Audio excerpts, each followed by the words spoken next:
Hello बच्चों, मैं प्रदीप कुमार आपका अपने यूट्यूब चैनल पे एक बार फिर से स्वागत करता हूं। आशा करता हूं आप सभी अच्छे होंगे और मन लगा के पढ़ाई कर रहे होंगे।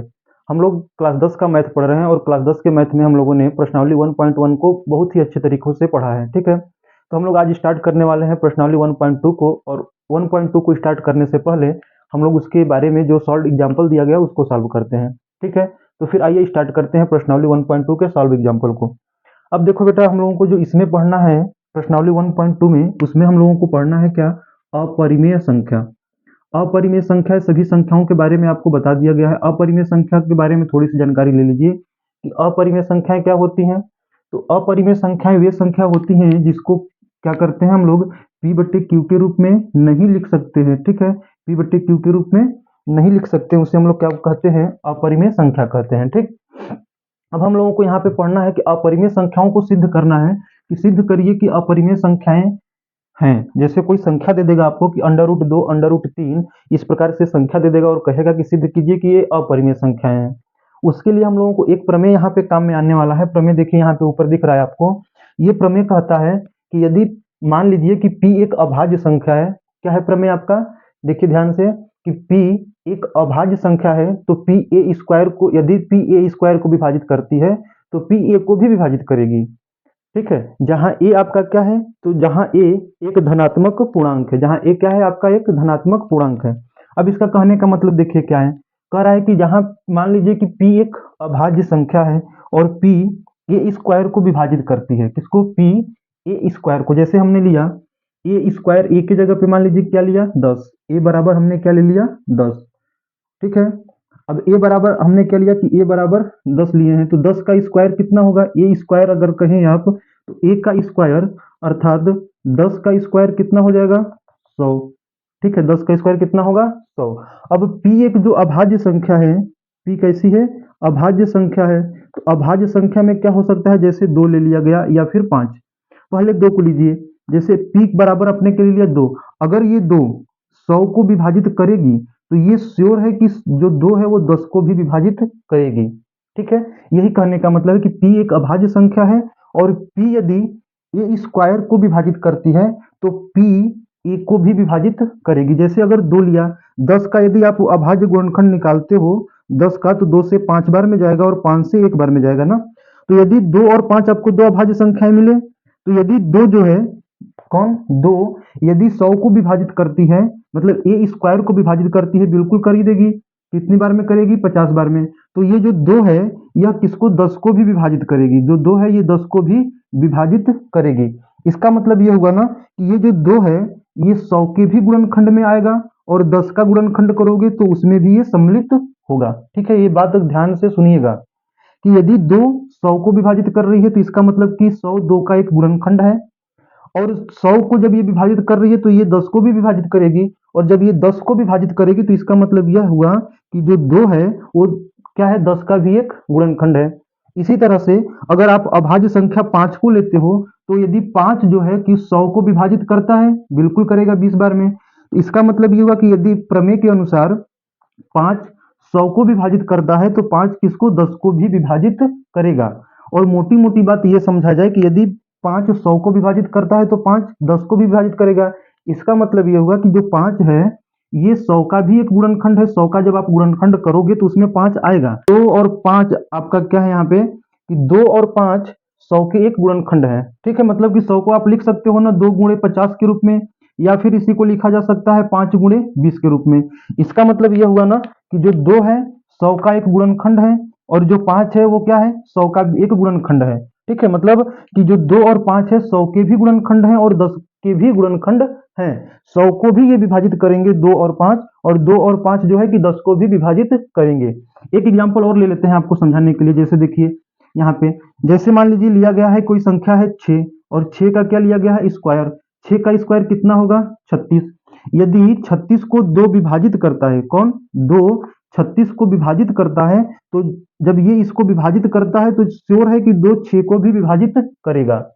विभाजित करने का मतलब क्या हुआ कि विभाजित करने का मतलब यह हुआ कि जो 2 है वो 36 का एक गुणनखंड है और जो 2 है वो 6 का भी क्या है? एक गुणनखंड है। इसी प्रकार से यदि 3 को देखते हो तो जब 3 को देखोगे तो यदि 3 36 को विभाजित कर रहा है, करेगा 12 बार में, तो जब 3 36 को विभाजित कर रहा है तो 3 6 को भी विभाजित करेगा। ठीक है, इसका मतलब आप कह सकते हो कि 3 36 का एक गुणनखंड है और 3 जो है 6 का भी एक गुणनखंड है। ठीक, इस प्रमेय का प्रयोग केवल इसी आधार पे है कि आपको ये सिद्ध करना है कि जब ये 2 36 को विभाजित करता है तो 2 6 को भी विभाजित करेगा। ठीक, अब चलो हम लोग आगे चलते हैं, जो प्रमेय आपको सिद्ध करना है उस पे चलते हैं। प्रमेय नहीं सिद्ध करना, क्वेश्चन जो सिद्ध करना है उस पे चलते हैं। देखिए दिया है पहला क्वेश्चन कि सिद्ध कीजिए कि √2 एक अपरिमेय संख्या है। अब अपरिमेय संख्या है तो ये ऐसी संख्याओं को हम लोग कैसे सिद्ध करेंगे, तो ऐसी संख्याओं को हम लोग सिद्ध करते हैं विरोधाभास नियम से। किस नियम से? विरोधाभास नियम से। ये विरोधाभास होता क्या है?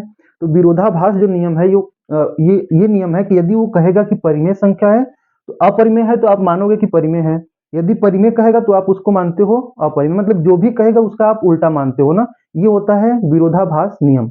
अगर आपको कहीं सिद्ध करना है कि सिद्ध कीजिए कि ये लड़का है, उसके लिए आपको ये मानना पड़ेगा कि पहले ये मान के चलोगे कि मान लीजिए कि माना वो एक लड़की है, तब ये इस तरीके से यदि आप सिद्ध करते हो तो ये बोला जाता है कौन सा? विरोधाभास नियम। चलिए सिद्ध करते हैं हम लोग। देखो क्या दिया है कि सिद्ध कीजिए कि √2 आपकी एक अपरिमेय संख्या है। तो यहां से मान लीजिए हल में अगर लिखोगे कि माना √2 क्या है आपका? एक √2 एक परिमेय संख्या है। ठीक है, वो बोला है अपरिमेय, आपने क्या मान लिया? परिमेय मान लिया। माना √2 एक परिमेय संख्या है। तो जब यदि √2 परिमेय संख्या है, ठीक है, जब √2 परिमेय संख्या किससे? विरोधाभास नियम से। तो जब विरोधाभास नियम से परिमेय संख्या क्या होती है? तो परिमेय संख्या को आप P/Q के रूप में लिखते हो। परिमेय संख्या को आप P/Q के रूप में लिखते हो। तो जब √2 को यदि आप परिमेय संख्या माने हो तो P/Q लिख सकते हो इसे, जहां आपका Q क्या है? बराबर नहीं है 0 के। ठीक है, √2 को आप P/Q के रूप में लिख सकते हो। ठीक है, लिख सकते हो। और P और Q क्या होता है? दोनों पूर्णांक होते हैं। जहां पे यहां भी आप लिख सकते हो, जहां P और Q दोनों क्या है आपके? दोनों पूर्णांक हैं। दोनों क्या है? पूर्णांक हैं। पूर्णांक आपको पता है, संख्या के बारे में बताई गई है आपको। ठीक है, P और Q दोनों क्या है? आपका पूर्णांक है। जब P और Q दोनों पूर्णांक हैं तो आप इसको क्या कर सकते हो? P/Q के रूप में तो लिखा ही गया है। अब इसका मतलब अगर आप चाहो √2 बराबर इसे A/B के रूप में भी लिख सकते हो। अब A/B के रूप में कैसे लिखा जा सकता है? देखिए ध्यान से, A/B में लिखने का मतलब यह हुआ कि यदि मान लो कोई संख्या आपने लिया P/Q के रूप में, जैसे मान लीजिए आपने लिया 8/12। ठीक है, अब 8/12 क्या है? एक परिमेय संख्या है और पूर्णांक बट्टे में पूर्णांक के रूप में लिखा भी गया है।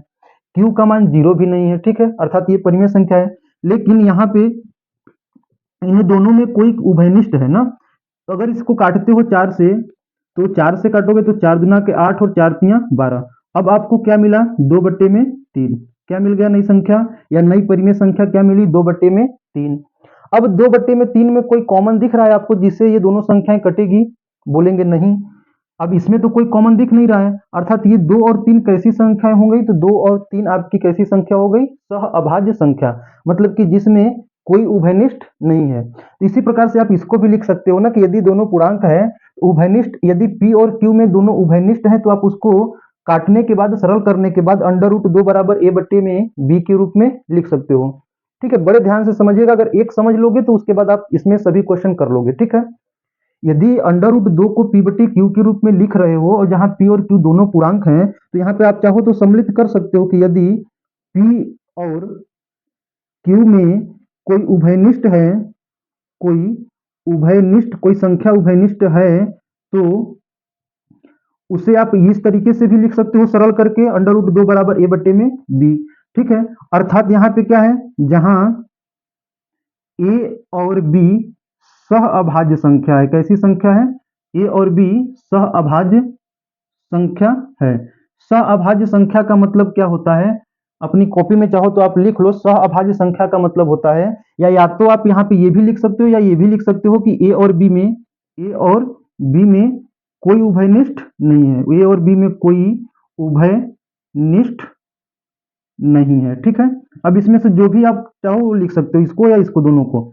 सह-अभाज्य संख्या वही संख्या होती है जिनमें कोई उभयनिष्ठ नहीं होता है और उनका मौसा क्या होता है? 1 होता है। तो जब आप इसमें कोई उभयनिष्ठ नहीं है तो इसको सरल करने के बाद आप A/B के रूप में लिख सकते हो। अब इसको देखिए बी को इधर गुणा कर दीजिएगा तो ये क्या हो जाएगा अंडर रूट 2b बराबर इधर क्या बचा आपका ए बचा। ठीक है, बी को इधर गुणा करोगे तो ये हो जाएगा अंडर रूट 2 इंटू बी बराबर ए।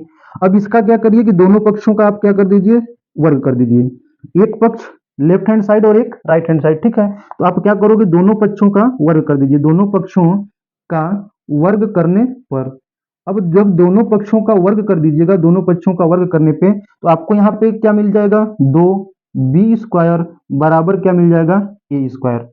ठीक है, क्या मिल जाएगा 2b² बराबर a²। अंडर रूट 2 का जब स्क्वायर करते हो तो इसका जब स्क्वायर कर किया जाता है ना तो 2 अंडर रूट का मतलब होता है उसका घात कितना 2 और उसका घात कितना है 2, 2 से ये 2 कट जाएगा अर्थात 2 के पावर 1 इसका मान कितना आता है 2 आता है। ठीक, अब देखिए यहाँ पे 2b² बराबर a², इसका मतलब ये हुआ अभी जो हम लोगों ने प्रमेय का प्रयोग किया था कि 2a² का एक गुणनखंड है, 2 क्या है a² का एक गुणनखंड है ना। अब इसको समीकरण नंबर 1 मान लीजिए आप, और समीकरण नंबर 1 मान लीजिए और इसको लिखिएगा, क्या लिखोगे आप कि 2, इसका मतलब ये हुआ कि 2 आपका क्या है a² का एक गुणनखंड है, अर्थात 2a² का एक गुणनखंड है। अब ये बताइए आप अभी प्रमेय की सहायता से यदि 2a² को विभाजित करता है तो क्या 2a को भी विभाजित करेगा, फिर से प्रमेय के आधार पे 2a² को विभाजित करता है, किसको 2a² को यदि विभाजित करता है तो 2a को भी विभाजित करेगा प्रमेय के अनुसार। मतलब उसका मतलब हमने आपको यही बताया था ना कि यदि वो विभाजित करता है तो इसका मतलब कि ये 2a² का एक गुणनखंड है, वही लिखा गया कि 2a² का एक गुणनखंड है। और जब 2a² का गुणनखंड है तो यहां से आप लिख सकते हो अर्थात 2a का भी एक गुणनखंड होगा। ठीक है, 2a का भी एक गुणनखंड होगा। ठीक है, प्रमेय के आधार पे बड़ी ही आपको आसानी तरीके से आपको समझ में आएगा। सबसे पहले आप इसको परिमेय संख्या मान लिया, अपरिमेय बोला था तो परिमेय मान लिया। अंडर रूट 2 को जब परिमेय है तो p/q के रूप में लिख सकते हो, मतलब कि इसमें कोई उभयनिष्ठ हो सकता है कोई संख्या तो उसको सरल करने के बाद a/b के रूप में लिख लिया, जहां पे इसमें a और b में कोई उभयनिष्ठ नहीं है आप इसको और उससे सरल नहीं कर सकते हो। ठीक है, तो जब इस रूप में लिख लिए तो यहाँ पे क्या हो जाएगा b का इधर गुणा कर दीजिए, अंडर रूट 2b बराबर क्या आ गया a, दोनों पक्षों का वर्ग कर दीजिएगा तो 2b² बराबर a²। अब आपको यहाँ से प्रमेय के अनुसार आपको क्या करना है, यहाँ पे चाहो तो आप लिख सकते हो प्रमेय से। ठीक है, प्रमेय से अब यहां से देखो क्या हुआ कि 2 जब a² को विभाजित कर रहा है या 2a² का गुणनखंड है तो 2a का भी एक गुणनखंड होगा। अब देखो यहां से ये मिटा दे ऊपर की बातें, इसको मिटाते हैं। ठीक है, अब जब ये 2a² का गुणनखंड है, देखिए यहां से स्लाइड हटा रहे हैं और ऊपर से लिखना स्टार्ट कर रहे हैं आपका।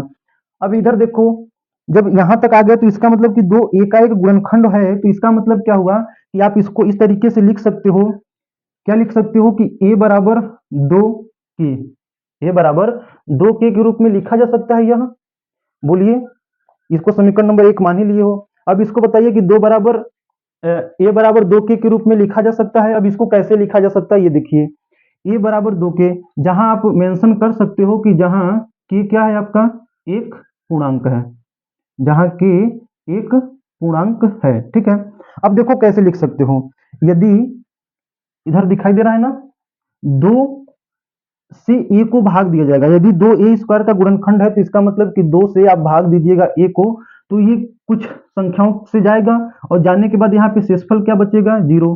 तो 2 गुणे k या 2k के रूप में लिख सकते हो आप इसको, यही होता है ना भाज्य बराबर भाजक गुणे भागफल प्लस शेषफल। शेषफल में आपका 0 आया है तो 0 नहीं लिखा गया है।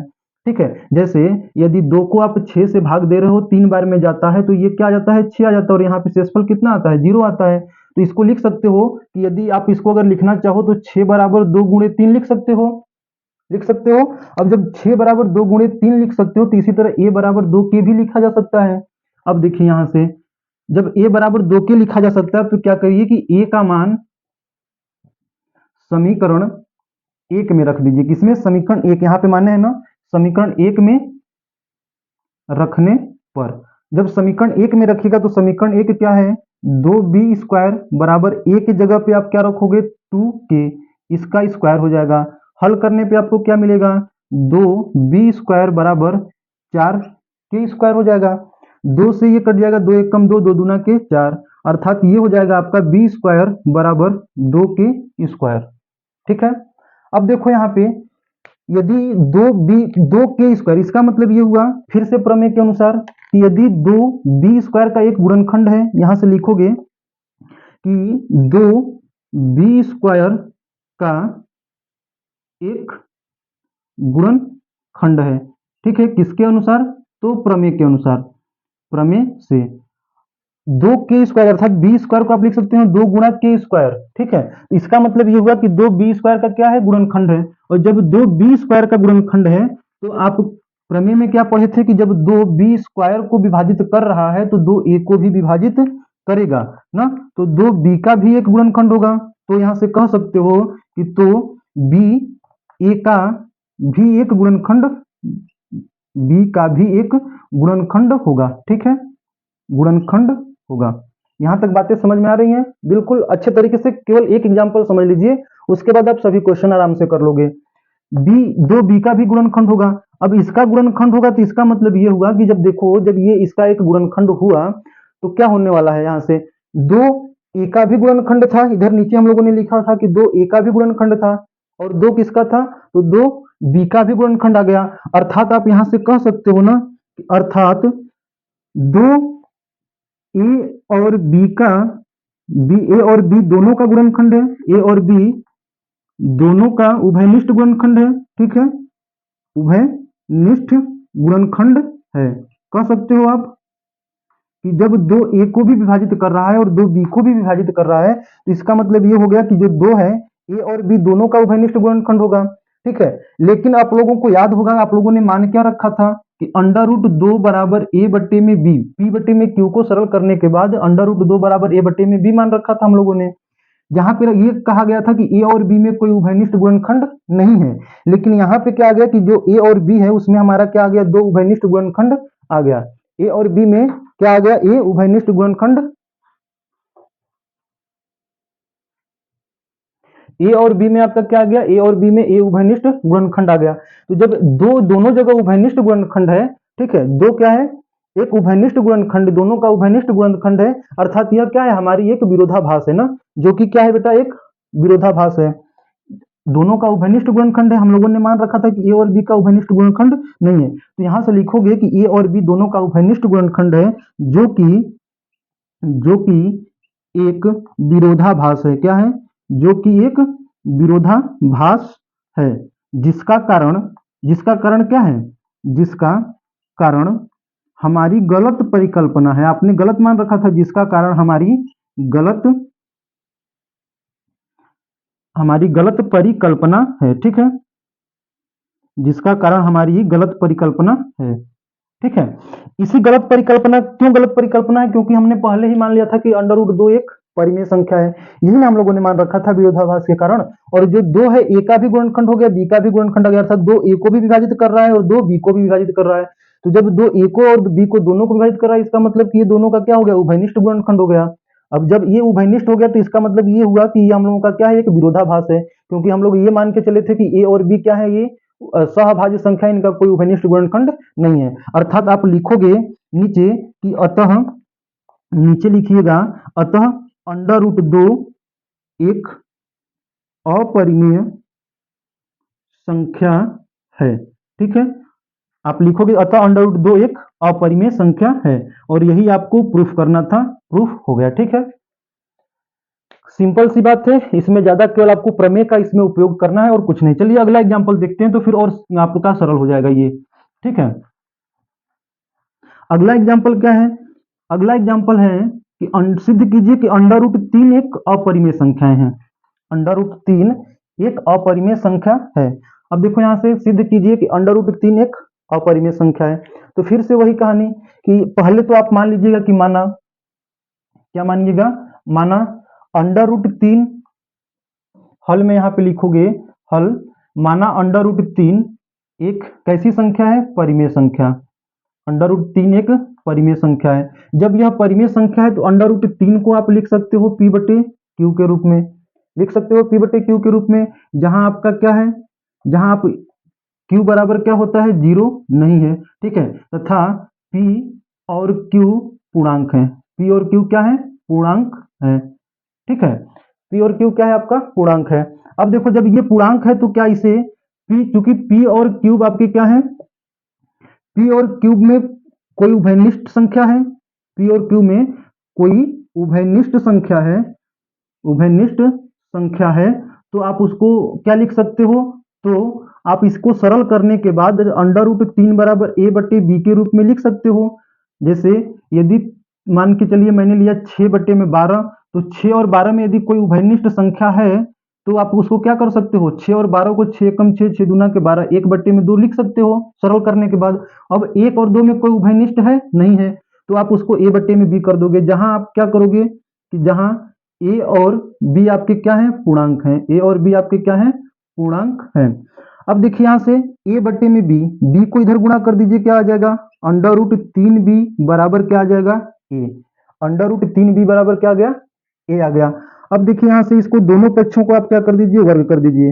रूट हटाना है तो दोनों पक्षों का वर्ग करने पे, ठीक है, दोनों पक्षों का वर्ग करने पर, जब दोनों पक्षों का वर्ग करिएगा तो आपका क्या आ जाएगा, 3b² बराबर ए स्क्वायर, इसका भी वर्ग हो जाएगा, ये हो गया 3b² बराबर ए स्क्वायर। ठीक है, अब क्लियर हो रहा होगा आपका ना, 3b² बराबर क्या हो गया बेटा, ए स्क्वायर। इसका मतलब क्या होगा कि जो 3 है, ये 3 क्या कर रहा है, ए स्क्वायर को विभाजित कर रहा है, अर्थात 3a² का एक गुणनखंड है, 3a² का एक गुणनखंड है। अतः आप कह सकते हो प्रमेय के आधार पर, क्या कह सकते हो कि जब 3a² का एक गुणनखंड है अर्थात 3a² को विभाजित कर रहा है, तो 3a को भी विभाजित करेगा, 3a को भी विभाजित का मतलब कि 3a का भी एक गुणनखंड होगा। प्रमेय मैंने समझाया है, ठीक है, एक गुणनखंड होगा। ठीक है, अब जब 3a का भी एक गुणनखंड है तो a को आप लिख सकते हो, ए बराबर आप लिख सकते हो 3k के बराबर, ए बराबर आप लिख सकते हो 3k के। देखिए जब 3a को विभाजित कर रहा है तो कितनी बार में कर रहा होगा, k बार में, यहाँ पे शेषफल कितना आ रहा होगा, 0। ठीक है, अब यहाँ पे देखो जब a बराबर 3k लिख सकते हो, इसको समीकरण नंबर 1 मान लीजिए। अब क्या करिए आप यहाँ पे कि a का मान, a का मान आप क्या करिए, समीकरण ए का मान समीकरण 1 में रख दीजिए, 1 में रखने पर, तो जब आप 1 में रखिएगा ए का मान तो क्या आ जाएगा, यहाँ पे रखिए, क्या आ जाएगा, 3b² बराबर ए की जगह पे आपको रखना है 3k का आप जब स्क्वायर यदि करोगे तो कितना आ जाएगा, 3b² बराबर 9k²। 3 से इसको काटिए, कितनी बार में कटेगा, 3 बार में, अर्थात b² बराबर क्या आ गया, 3k²। ठीक है, अब देखो यहाँ से पुनः प्रमेय से यहाँ पे कर सकते हो ना, यहाँ पे लिखना है आपको प्रमेय से। अब देखो यहाँ से फिर से समझो कि यदि b² का एक गुणनखंड कौन है, 3 है, b² का एक गुणनखंड 3 है, तो यहाँ से लिखिए चूंकि 3b² का एक गुणनखंड है, b² का एक गुणनखंड है, इसका मतलब क्या हुआ कि 3b², b का भी एक गुणनखंड होगा, b का भी एक गुणनखंड होगा। ठीक है, और जब 3b² का एक गुणनखंड है तो 3b का भी गुणनखंड होगा, इसका मतलब कि 3 यदि b² को विभाजित करता है तो 3b को भी विभाजित करेगा। अब जब देखो 3a को भी विभाजित यहाँ पे कर रहा है और 3b को भी विभाजित कर रहा है, ठीक है, तो आप लिखोगे, क्या लिखोगे कि अतः ये जो 3 है ए को भी विभाजित कर रहा है और 3b को भी विभाजित कर रहा है, तो अर्थात अब लिखोगे आप अतः में, क्या लिखोगे कि अतः 3 जो है ए और बी, 3 ए और बी दोनों का, ए और बी दोनों का उभयनिष्ठ गुणनखंड है। ठीक है, ए और बी दोनों का उभयनिष्ठ गुणनखंड है। ठीक है, जब 3 ए को भी विभाजित कर रहा है, 3b को भी विभाजित कर रहा है, तो इसका मतलब क्या होगा कि 3a और b दोनों का उभयनिष्ठ गुणनखंड है, मतलब कि 3a में भी शामिल है और 3b में भी शामिल है। ठीक है, जब 3a में भी शामिल है, 3b में भी शामिल है, तो ऐसा क्यों है, क्योंकि जो कि एक क्या है, विरोधाभास है, ऐसा हो ही नहीं सकता है। ठीक है, तो आप अब यहां से लिखिएगा कि जो कि उभयनिष्ठ गुणनखंड है, जो कि एक विरोधाभास है। ठीक है, जो कि एक विरोधाभास है, जिसका कारण, जिसका कारण हमारी गलत परिकल्पना है। ठीक है, जिसका कारण हमारी गलत परिकल्पना है। ठीक, जिसका कारण हमारी गलत परिकल्पना है। ठीक है, अतः आप यहां से लिख सकते हो, इसको मिटा रहे हैं। अतः में आप लिख सकते हो, क्या लिख सकते हो, जिसका कारण हमारी गलत परिकल्पना है।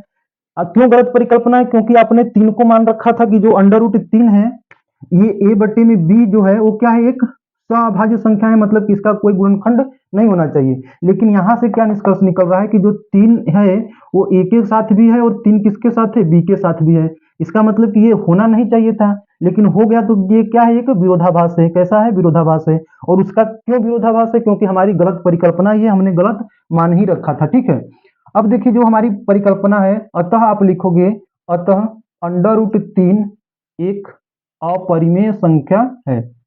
अंडर रूट 3 एक अपरिमेय संख्या है, और यही आपको क्या करना था, प्रूफ करना था। ठीक है, तो आप इसको प्रूफ कर दोगे इस तरह से।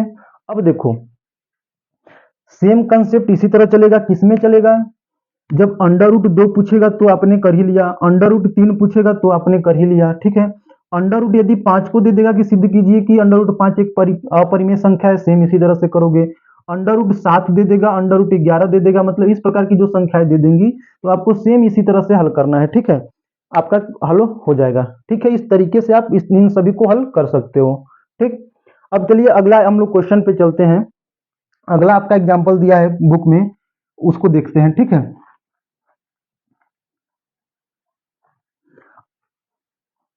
अगला क्या दिया है, बाकी वीडियो अच्छा लगे तो आप लोग वीडियो को लाइक शेयर और चैनल को सब्सक्राइब कर सकते हो। ठीक है बेटा, और जरूर कर लीजिएगा, आपका क्लास 10 का और क्लास 9 का मैथ पढ़ने के लिए काफी बेहतर एक प्लेटफॉर्म मिला है। ठीक है, अब चलिए देखिए अगला जो क्वेश्चन है, दिया है कि दर्शाइए कि 5 माइनस अंडर रूट 3 क्या है, एक अपरिमेय संख्या है। दर्शाइए कि 5 माइनस अंडर रूट 3 आपका क्या है, अपरिमेय संख्या है।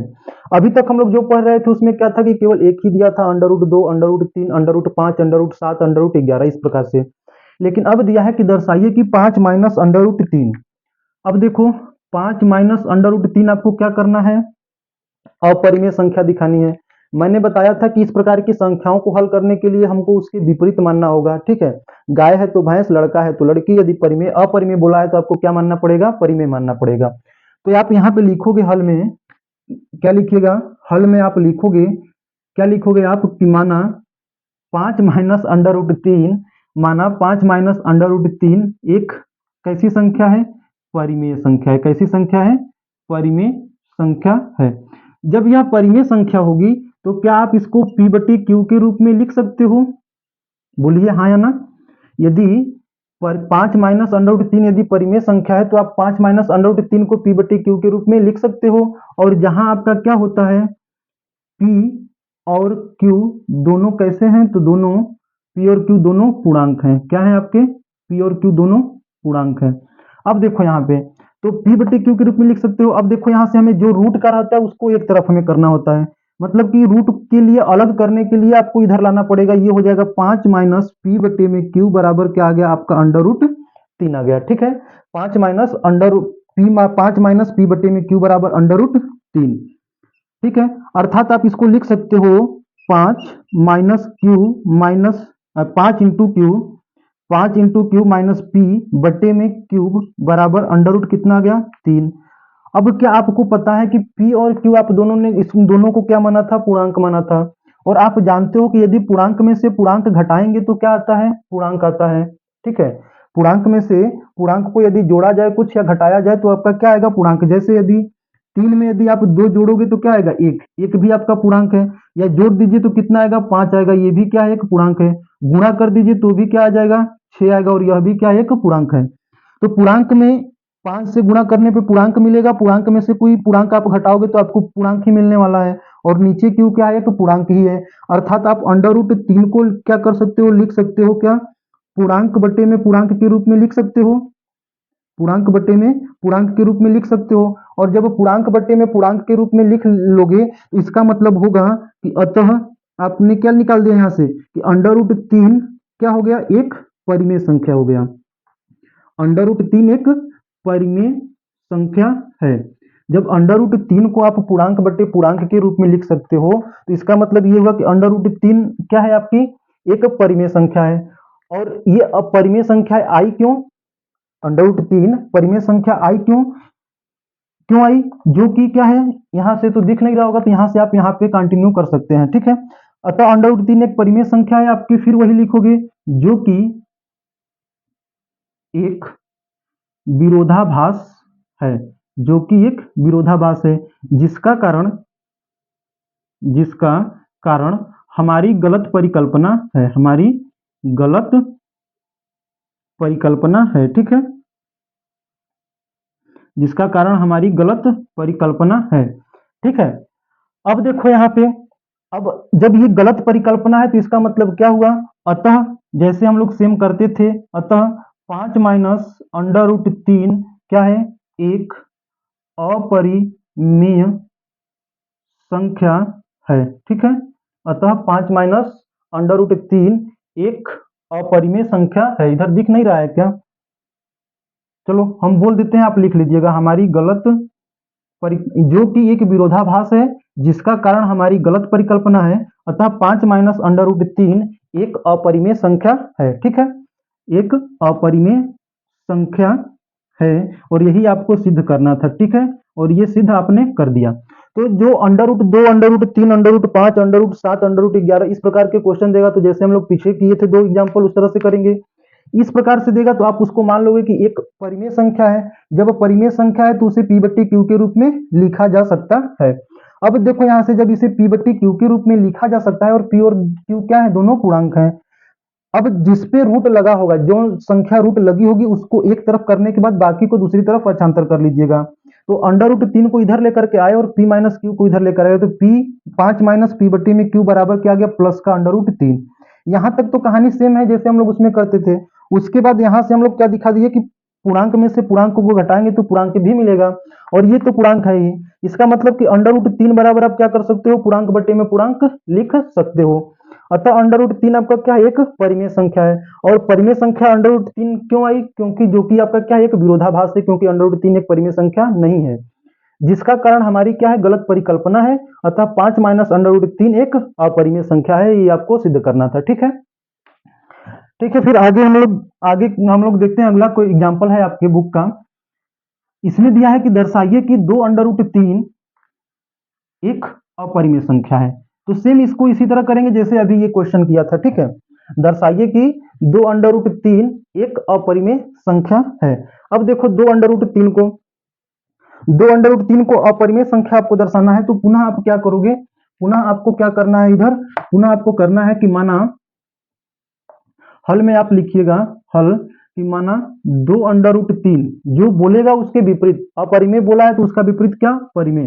अंडर रूट 3 एक परिमेय संख्या है, अंडर रूट 3 एक परिमेय संख्या है। तो जब ये परिमेय संख्या है तो आप इसको इस तरीके से लिख सकते हो, पी बटे क्यू के रूप में, जहां आपका क्या होता है, क्यू बराबर 0 के नहीं होता है। और यहाँ पे लिख सकते हो कि जहां पी और क्यू दोनों आपके क्या है, पी और क्यू दोनों क्या है, आपके पूर्णांक हैं, पी और क्यू दोनों क्या है, पूर्णांक हैं, ठीक है। जहां पी और क्यू दोनों क्या है, आपके पूर्णांक है। तो जब ये पूर्णांक है, अब देखो यहां तक तो कहानी सेम है। उसके बाद आपको क्या करना है, मैंने बताया कि जो रूट वाली संख्याएं होती हैं उसको एक तरफ कर लीजिए, बाकी को दूसरी तरफ। तो ये क्या हो जाएगा आपका, अंडर रूट 3 बराबर पी बटे में, इधर गुणा के रूप में जुड़ा है, दूसरी तरफ आएगा तो क्या हो जाएगा, 2q। अर्थात आप इसको क्या लिख सकते हो, अंडर रूट 3 बराबर पी आपका क्या है, पूर्णांक है। पूर्णांक में जब हम किसी संख्या से गुणा करते हैं तो आपको क्या मिलेगा, पूर्णांक मिलेगा। अर्थात इसको आप पूर्णांक बटे में पूर्णांक के रूप में लिख सकते हो। जब ये पूर्णांक बटे में पूर्णांक के रूप में लिख सकते हो, तो यहां से अगर इसके आ गया कि अतः अंडर रूट 3 आपकी क्या हो गई, अंडर रूट 3 एक परिमेय संख्या आ गई, ठीक है। अंडर रूट 3 एक परिमेय संख्या है, आप कह सकते हो, क्योंकि जैसे p बटे क्यू के रूप में यदि देखोगे तो मान लीजिए आपने लिखा 2 बटे में 7, पूर्णांक बटे में पूर्णांक, पूर्णांक बटे में पूर्णांक में लिखने का मतलब क्या है, p बटे क्यू में लिख रहे हो और q आपका क्या है, 0 नहीं है, मतलब ये कैसी संख्याएं हैं, तो यह एक परिमेय संख्या है, ठीक है। अब देखिए यहां से जब अंडर रूट 3 एक परिमेय संख्या है, और ये अब जो परिमेय संख्या ये किसके कारण आया है, आपके विरोधाभास के कारण आया ना, परिमेय संख्या है। अब यहां से लिखिएगा जो कि एक विरोधाभास है, जो कि एक विरोधाभास है, और जिसका कारण क्या है, जिसका कारण हमारी गलत परिकल्पना है, जिसका कारण हमारी गलत परिकल्पना है, ठीक है, हमारी गलत परिकल्पना है।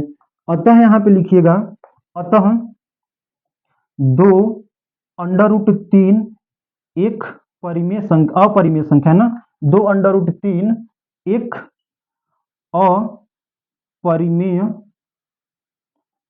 संख्या है, और यही आपको क्या करना था, प्रूफ करना था, ठीक है। तो आप कर लोगे, सेम कहानी इसी तरह से चलेगी, ठीक है।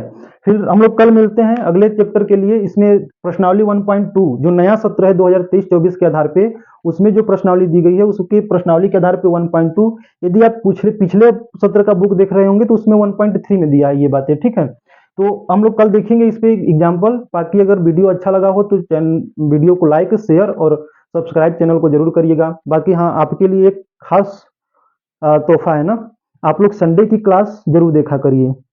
संडे की क्लास इंपॉर्टेंट होने वाली है, पूरा एक चैप्टर जैसे खत्म होने वाला है, कल आपका ये चैप्टर खत्म हो जाएगा, पहला चैप्टर। तो संडे का क्लास आपके लिए स्पेशल होगा। अगर आप पढ़े हो अच्छे से, पूरा रिवीजन किए हो, तो उस दिन हम लोग क्या करेंगे कि संडे वाली क्लास में पूरा का पूरा हम लोग क्या करेंगे, उसको कवर अप करेंगे। जितना उसके आधार पे क्वेश्चन आया हुआ है वैसे आए हुए क्वेश्चन को हम लोग यहाँ पे सॉल्व करने वाले हैं, ठीक है। तो वो सेशन आपके लिए काफी इंपॉर्टेंट होने वाला है, इसलिए उसको देखना ना भूलें आप लोग, ठीक है।